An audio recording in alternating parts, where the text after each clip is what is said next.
So guys, after 2 days nung binalot natin to, wala kasi akong time kahapon, kaya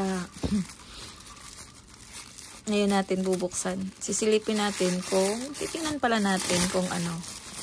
Kasi kung silip lang, ganyan din naman. So, titingnan na natin kung hinog na nga siya. O, nag-moist, o. May moist yung plastic natin, o. Something. Mukhang hinogs. Oh, nangingitems. Ay, parang inamag pero lumambot.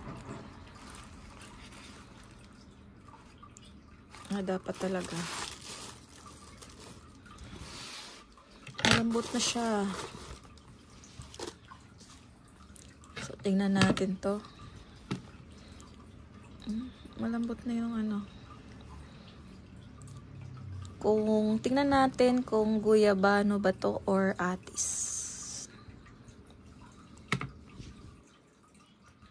So, well, sa ibang lugar, ano to? Strange fruit daw. Pero sa amin, marami nito.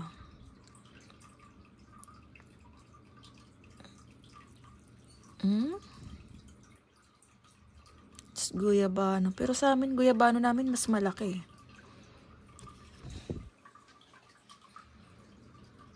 Maliit lang to.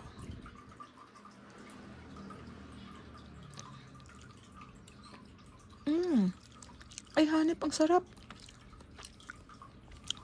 Ang tamis.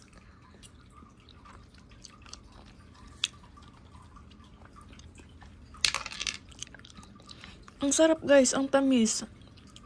Super tamis.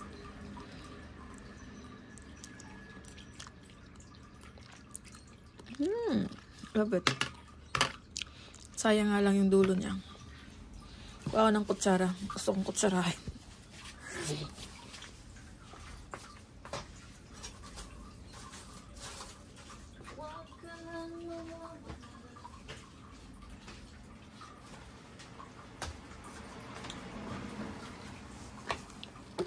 Sa amin kasi, sa lugar namin, hindi ganito.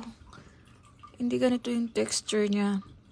Ayun, parang may cotton yun eh. Ito, parang ano siya, oh. Parang pino. Ito pala to.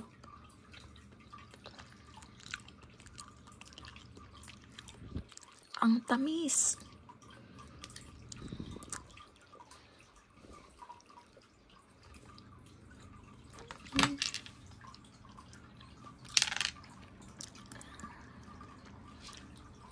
Ang sarap, guys. Yung parang atis na guyabano. Try nyo, masarap. Never mind the buloks.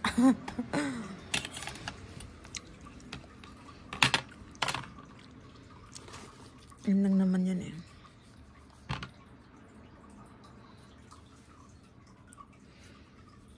Dapat ka.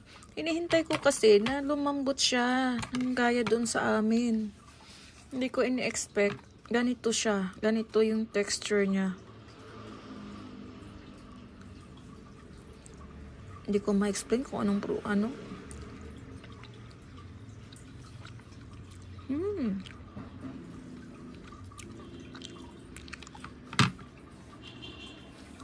Ang tamis, hanip.